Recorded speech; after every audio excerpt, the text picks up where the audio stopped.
Welcome back. Joining me now is Megan, and she's here to share about August being World Breastfeeding Month. How are you? Hi, I'm good. How are you today? I'm good. So tell me, what are the main benefits of moms who breastfeed and the benefits of infant newborns being nourished by breast milk? Yeah, so there are a lot of benefits for moms, babies, and the whole family. For the infants, breast milk, it provides optimal nutrition, and it changes as the baby grows and as those nutrition needs change. We see a reduced risk in allergies, asthma, into later adulthood, even a reduction in diabetes, obesity, some types of cancers, and SIDS. Oh, wow. Yeah, there are many benefits for moms as well. So for the moms, reduces the risk of diabetes, obesity, breast and ovarian cancer, and high blood pressure. And those benefits extend far beyond the reach of the time that she's breastfeeding. Oh, wow. Yeah. I did not know all that. Yes. Yeah, so why is exclusive breastfeeding important for the health of infants and newborns? I know you kind of talked a little bit already about it. Yeah, so breastfeeding in general comes with a lot of health benefits, as we've discussed. But exclusive breastfeeding is the act of only feeding breast milk. That's recommended for the first 6 months of a child's life. And we see the highest level of benefits with exclusive breastfeeding. Breast milk will coat the digestive tract.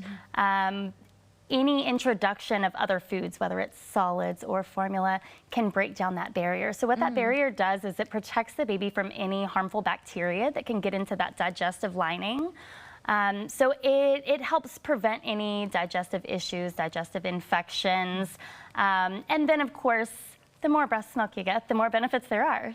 Yes. And so in what situations may formula feeding may be necessary for a mom to do instead of breastfeeding? Of course. So we're very lucky to live in an area where formula can be a safe option for a lot of children as needed. So for premature or medically fragile infants, sometimes there are indications where formula is necessary, especially if donor human milk is not available. There are some illnesses such as galactosemia in an infant, which is a true allergy to breast milk, where breastfeeding may be contraindicated. There are also maternal illnesses and some medications, though not many, in which breastfeeding is not recommended. At WIC, we also look at the bigger picture in supporting families. So even mental health may be a reason that a mother chooses to give that formula. Yeah.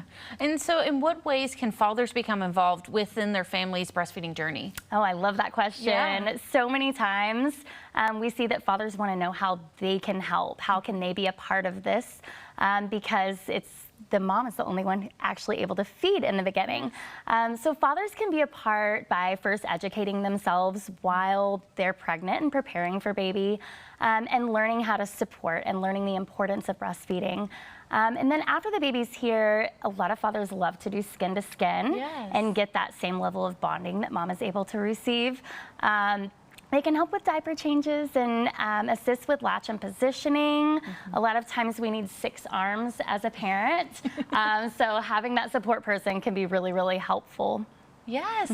Well, thank you so much for stopping by and sharing all this with us. Of course. Thank you so much for having me. Alrighty, and for more information, you can go to that website right there on your screen. We'll be back with more of East Texas Living in just a couple of minutes. Stay with us.